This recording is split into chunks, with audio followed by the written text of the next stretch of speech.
안녕하세요. 라이드 매거진 송지산입니다.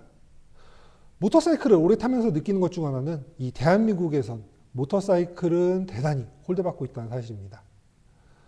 법적으로는 이륜 자동차라고 표현하지만 이 자동차가 받을 수 있는 권리들을 다 누리지 못하고 불편함을 겪어야 하는 것들이 한두 가지가 아닌데요. 그런 와중에도 꾸준히 모터사이클 라이프를 이어가고 있는 저뿐만 아니라 모든 라이더 여러분들이 존경스럽게 느껴집니다.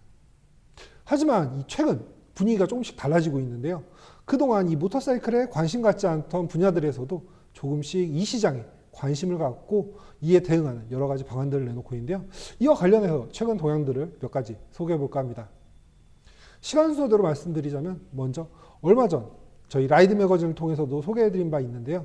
이륜차 긴급 출동 서비스가 새로 신설되었습니다.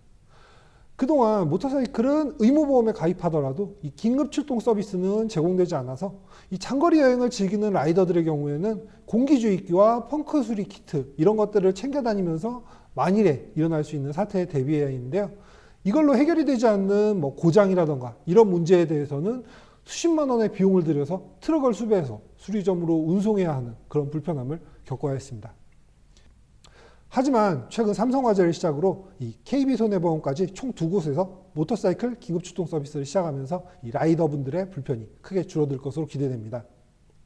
먼저 삼성화재는 지난 3월 1일부터 긴급출동 서비스 가입자에게 이 차량 견인, 비상군환, 타이어 펑크 수리, 비상급유, 배터리 충전 등 총 5종의 서비스를 제공합니다.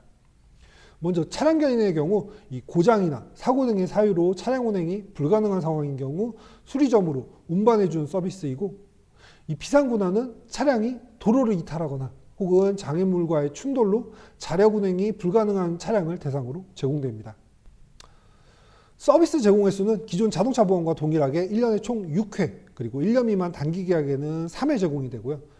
비상급유 특약은 2회 한도로 제공된다는 점도 알아두셔야 할 것 같습니다. 이 모터사이클의 구조적 특성상 운반 시 차량 고정이 제대로 되지 않을 경우 자칫 넘어져서 파손될 우려가 있는데요. 이에 대해 삼성화재 관계자는 흔히 어부바 견인으로 부르는 이 애니카 긴급출동 네트워크의 세이프티 로더 차량을 이용해서 서비스를 제공할 예정이고, 또한 견인이나 적재에 필요한 장비를 구비하고 관련 교육을 진행해서 서비스를 제공할 예정이라고 밝혔습니다. 삼성화재의 경우에는 이미 전국에 걸쳐서 이 자동차를 대상으로 한 서비스 제공 네트워크가 구축되어 있기 때문에 빠른 대처가 가능할 것으로 기대됩니다. KB손해보험도 같은 내용으로 서비스가 제공되는데요. 차이점은 삼성화재의 경우 자체 네트워크를 활용하는 반면에 KB손해보험은 이륜차 종합 플랫폼 기업인 오너스와의 업무 협약을 통해서 서비스를 제공한다는 차이가 있습니다. 긴급출동 서비스는 삼성화재가 3월 1일부터 실시했으며 이 KB손해보험의 경우 5월부터 실시할 예정입니다. 서비스 개시 전 보험에 가입하신 고객분들의 경우에는 이 보험 해지 후에 재가입하면 되지 않냐라고 생각하실 수 있지만, 이 경우에 자칫 보험 인수가 거절당할 수 있으므로 이 혹시 긴급출동 특약에 가입을 원하시는 분들은 보험을 해지하지 말고 먼저 고객센터에 전화해서 문의하는 것이 좀 난감한 상황을 피할 수 있을 것으로 보입니다. 다음으로는 라이더들의 수건이기도 한 자동차 저용도로에 대한 문제입니다. 그동안 많은 라이더들이 이 부분에 대해서 문제를 제기하고 헌법소원까지 제기하면서 해결하기 위해 노력해왔지만 아직까지 풀리지 않고 있는 상황인데요. 지난 3월 20일 국민권익위원회에서 이륜차의 자동차 전용도로 운행 허용을 두고 국민 의견을 수렴하고 있어 정부 정책의 방향성에 변화가 생기는 것인지 귀추가 주목되고 있습니다. 여기에는 이륜차의 고속도로 및 자동차 전용도로 통행을 금지하는 도로교통법 63조의 지속적인 개정 요구, 그리고 소수 의견을 통해 입법 개선 필요성을 밝힌 헌법재판소 등을 통해 검토해 나선 것으로 보입니다. 영상을 촬영하고 있는 4월 4일 현재 16,000명 넘는 분들이 참여해서 다양한 의견을 밝혀주고 계신데요.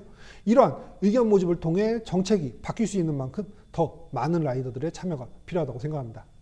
그렇게 의견을 내는데 오래 걸리지도 않는 만큼 조금만 시간을 내어서 여러분들의 뜻을 보여주시길 바랍니다.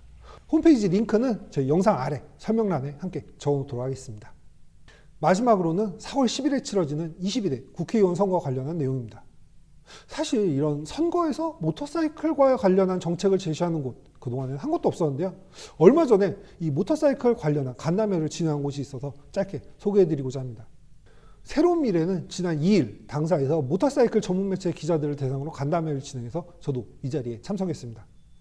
이 자리에는 전 국회의원인 박원석 상임 선대위원장과 김성훈 온라인 소통실장, 장상화 정책기획실장이 참석했고 라이더이기도 한 김남훈 이륜자동차 특별보좌관도 함께 자리했습니다.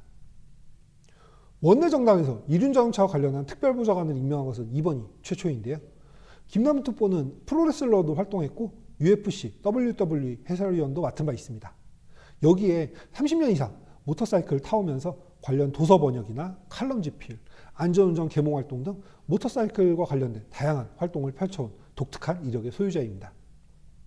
김남훈 씨는 이 특보로 임명되면서 OECD 국가 중 이륜차 고속도로 진입을 전면 금지한 곳은 대한민국뿐이고 이 300만 라이더의 안전과 권익을 추구하는 정책을 당이 곧 제안할 것이라는 포부를 밝힌 바 있고 첫 건으로 이번 간담회를 진행하게 된 것입니다.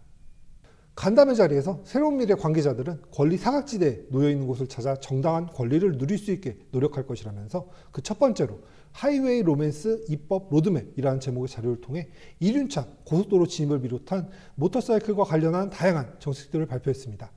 배기량에 따라 이륜차 고속도로 진입을 순차적으로 허용하고 이와 관련한 이륜차 면허체계 개선, 전용 번호판 제도, 그리고 2인승차 제한, 이륜차용 하이패스 개발 및 보급 유도 등의 방안을 제시했고 이 밖에도 보험업계의 이륜차 종합보험 가입 유치 유도 등 앞으로 당에서 추진할 정책들을 소개하면서 이에 대한 의견을 나누었습니다.